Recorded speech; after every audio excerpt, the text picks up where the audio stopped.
নমস্কাৰ the pathways একাডেমীলৈ সকলোকে স্বাগতম জনাইছোঁ। আজি আমি এই ভিডিঅ'টিত ইণ্ডিয়ান পলিটি আৰু ইণ্ডিয়ান কনষ্টিটিউশ্যনৰ ওপৰত কেইটামান MCQ আলোচনা কৰিম আৰু তাৰ লগতে কিছুমান ইনফৰমেশ্যন দিবলৈ চেষ্টা কৰিম যে আগন্তুক গ্ৰেড 3 আৰু গ্ৰেড 4ৰ পৰীক্ষাত যথেষ্ট সহায় কৰিব। গতিকে আহকচোন আমি ভিডিঅ'টো আৰম্ভ কৰোঁ। Question number 1, who is known as the father of the Indian constitution? ভাৰতীয় সংবিধানৰ পিতৃ বুলি কাক কোৱা হয়? আৰু এইটো আমি সকলোৱে জানো, ভাৰতীয় সংবিধানৰ পিতৃ বুলি কাক কোৱা হয়? Option C, B.R. আম্বেদকাৰ। গতিকে B.R. আম্বেদকাৰ ড্ৰাফটিং কমিটিৰ চেয়াৰমেন আছিলে, অৰ্থাৎ খচৰা সমিতিৰ অধ্যক্ষ আছিলে। আৰু এই খচৰা সমিতিত টোটেল 7জন মেম্বাৰ আছিলে আৰু ইয়াৰে এগৰাকী অসমৰ আছিলে। তেখেতৰ নাম আছিলে sir Syed Muhammad Saadulla. Question number 2, which part of the Indian constitution deals with fundamental rights? অৰ্থাৎ মৌলিক অধিকাৰ কোনটো অধ্যায়ত সন্নিৱিষ্ট কৰা হৈছে বা কোনটো অংশত সন্নিৱিষ্ট কৰা হৈছে? ইয়াৰ শুদ্ধ উত্তৰটো হৈছে অপশ্যন চি, পাৰ্ট 3, অৰ্থাৎ তৃতীয় অধ্যায়ত। কাৰণ আমাৰ সংবিধানখনত 25টা অধ্যায় আছে আৰু এই 25টা অধ্যায়ত 3 নম্বৰ অধ্যায়ত কি আছে? যে ফাণ্ডামেণ্টেল ৰাইটছ। বাকীকেইটা অধ্যায় ইম্পৰ্টেণ্ট। গতিকে যেনে প্ৰথম অধ্যায়ত পাৰ্ট 1ত কি আছে? পাৰ্ট 1ত আছে ইউনিয়ন এণ্ড ইটছ টেৰিটৰী। আৰু পাৰ্ট 2ত কি আছে? যে পাৰ্ট 2ত আছে চিটিজেনশ্বিপ। পাৰ্ট 3ত আছে ফাণ্ডামেণ্টেল ৰাইটছ। আৰু পাৰ্ট 4ত যদি চাওঁ, ইয়াত আছে DPSA, অৰ্থাৎ directive principle of state policy বা ৰাষ্ট্ৰৰ নিৰ্দেশাত্মক নীতি। Next question number 3, the idea of the constitution of India was first given by? অৰ্থাৎ সংবিধানৰ যিটো প্ৰথম আইডিয়া, সেই আইডিয়াটো কোনে দিছিলে বুলি কৈছে? ধাৰণাটো কোনে দিছিলে? আৰু সেই ধাৰণাটো দিছিলে MN ৰয়, অৰ্থাৎ মানৱেন্দ্ৰনাথ ৰয়ে দিছিলে in 1934। Question number 4, which article of the Indian constitution deals with the right to equality? অৰ্থাৎ কোনটো অধিকাৰে সমতাৰ অধিকাৰৰ কথা উল্লেখ কৰিছে? গতিকে ইয়াৰ শুদ্ধ উত্তৰটো হৈছে অপশ্যন এ, আৰ্টিকল 14। আৰু এইফালে যদি আৰ্টিকল 19ৰ কথা চাওঁ, তেন্তে ইয়াত যিটো ফ্ৰীডম অফ স্পীচ, সেই আৰ্টিকল 19এ কৈছে। আৰু আৰ্টিকল 21 এটা ইম্পৰ্টেণ্ট আৰ্টিকল, যে protection of life and personal liberty. আৰু article 32 right to constitutional remedies. গতিকে এই আৰ্টিকলসমূহ যথেষ্ট প্ৰয়োজনীয়। আৰ্টিকলৰ ওপৰত এটা এক্সট্ৰাকৈ ইম্পৰ্টেণ্ট আৰ্টিকলবিলাক লৈ এটা ভিডিঅ' বনাম। গতিকে যিকোনো কম্পিটিটিভ এক্সামত এই আৰ্টিকলৰ ওপৰত যিকোনো এটা কুৱেশ্যন আহি, গতিকে পৰীক্ষাৰ ফালৰ পৰা যথেষ্ট ইম্পৰ্টেণ্ট। গতিকে ৰাইট টু ইকুৱেলিটি কোনটো আৰ্টিকলত আছে? Article 14। Question number 5, who was the president of the constituent assembly of India? এতিয়া ভাৰতৰ সংবিধান সভাৰ সভাপতি কোন আছিলে? আৰু ইয়াৰ শুদ্ধ উত্তৰটো হৈছে ডক্টৰ ৰাজেন্দ্ৰ প্ৰসাদ। আৰু যদি অস্থায়ী সভাপতি কোন আছিলে যেতিয়া সোধে, তেন্তে কোন হ'ব উত্তৰটো? শশীদানন্দ সিনহা। তেখেত অস্থায়ী সভাপতি আছিলে আৰু ৰাজেন্দ্ৰ প্ৰসাদ নিৰ্বাচিত বা স্থায়ী সভাপতি আছিলে। Question number 6, which of the following is not a fundamental right under the Indian constitution? অৰ্থাৎ তলৰ কোনটো ভাৰতীয় সংবিধানৰ মৌলিক অধিকাৰ নহয়? অৰ্থাৎ ৰাইট টু ইকুৱেলিটি এইটো হয়, ৰাইট টু ফ্ৰীডম হয়, ৰাইট টু প্ৰপাৰ্টি, সেই ৰাইট টু প্ৰপাৰ্টি নহয়, অৰ্থাৎ অপশ্যন চি। আৰু ৰাইট এগেইনষ্ট এক্সপ্লইটেশ্যন এইটো হয় fundamental rights.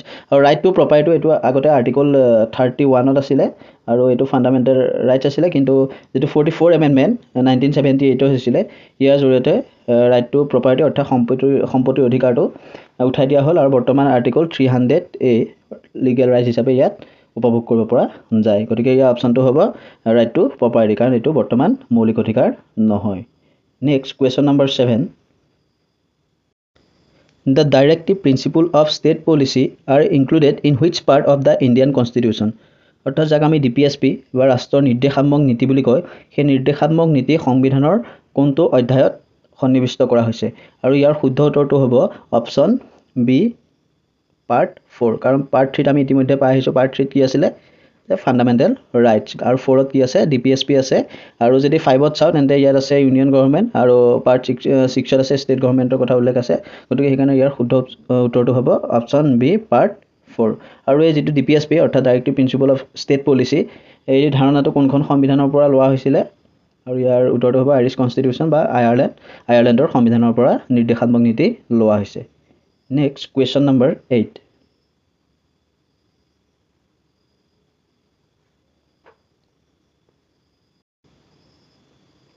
The Indian constitution was adopted on 15 August 1947. গতিকে ইয়াত অপশ্যনটো ভুল দিয়া আছে আসলতে এডপ্টেড হ'ব লাগিছিল এক্সপ্লেনেশ্যনত শুদ্ধ দিয়া আছে যে 1949 চনৰ 26 নৱেম্বৰত কি কৰা হৈছিল এডপ্ট কৰা হৈছিল আৰু কেম ইনটু ইফেক্ট অৰ্থাৎ কেতিয়াৰ পৰা কাৰ্য কৰা হৈছিল 1950 26 জানুৱাৰী কাৰণ আমি 26 জানুৱাৰী সেইকাৰণে গণৰাজ্য দিৱস হিচাপে পালন কৰোঁ আৰু ইফালে 26 যেটো নৱেম্বৰ আমি সংবিধান দিৱস হিচাপে পালন কৰোঁ গতিকে ইয়াৰ উত্তৰটো হ'ব 1949 চনৰ 26 November Question number 9. Which schedule of the Indian Constitution contains the list of subjects under the Union State and Concurrent List? অৰ্থাৎ যি আমাৰ তিনিখন সূচীৰ কথা কোৱা হৈছে সেই সূচীকেইখন কোনটো শিডিউলত আছে বুলি কৈছে কোনখন অনুসূচীত আছে আৰু ইয়াৰ শুদ্ধ উত্তৰটো হৈছে option D 7 schedule Question number 10. Who has the power to amend the Constitution of India? ভাৰতৰ সংবিধান সংশোধন কৰাৰ ক্ষমতা কাৰ হাতত থাকে ইয়াৰ শুদ্ধ উত্তৰটো হৈছে অপশ্যন বি পাৰ্লিয়ামেণ্টৰ হাতত থাকে আৰু এই আৰ্টিকল 368 ৰ জৰিয়তে ভাৰতৰ সংবিধানৰ সংশোধনৰ ব্যৱস্থা কৰা হৈছে এটো কেতিয়াবা পৰীক্ষাত আহে Question number 11 The concept of judicial review in the Indian Constitution is borrowed from অৰ্থাৎ যেটো ন্যায়িক সমীক্ষা বুলি কোৱা হৈছে সেই ন্যায়িক সমীক্ষা ভাৰতবৰ্ষৰ সেই ব্যৱস্থাটো কোনখন সংবিধানৰ পৰা অনা হৈছে আৰু ইয়াৰ শুদ্ধ উত্তৰটো হৈছে অপশ্যন এ USA গতিকে ভাৰতৰ সংবিধানখন আমি জানো যে বিভিন্ন সংবিধানৰ সহায় লোৱা হৈছে গতিকে কোনখন সংবিধানৰ পৰা কি অনা হৈছে হেতু এটা যথেষ্ট ইম্পৰ্টেন্ট যেনেকৈ UK কনস্টিটিউচনৰ পৰা বিভিন্ন ধৰণৰ আনিছে কানাডাৰ পৰা আনিছে অষ্ট্ৰেলিয়াৰ পৰা আনিছে গতিকে এই সমূহ মন ৰাখিবলগীয়া যেনেকৈ অষ্ট্ৰেলিয়াৰ পৰা আনিছে joint sitting of two house of parliament গতিকে এই সমূহ বিভিন্ন পৰীক্ষাত অহা দেখা যায় গতিকে এতিয়া আমি গম পালো যে জুডিশিয়াল ৰিভিউ ক'ৰ পৰা আনিছে USA ৰ পৰা Question number 12. Which article of the Indian Constitution provides for the abolition of untouchability? অৰ্থাৎ অস্পৃশ্যতা বৰ্জন কোনটো সংবিধানৰ সংশোধনে কোনটো আৰ্টিকলে অস্পৃশ্যতা বৰ্জনৰ কথা কৈছে আৰু ইয়াৰ শুদ্ধ উত্তৰটো হৈছে আৰ্টিকল 17 এটো পৰীক্ষাৰ ফালৰ পৰা যথেষ্ট ইম্পৰ্টেন্ট কাৰণ আমি 14 পাই আহিছো 19 ইতিমধ্যে গম পাইছো 21 গম পাইছো গতিকে অস্পৃশ্যতা বৰ্জন হৈছে আৰ্টিকল 17 Next question number 13.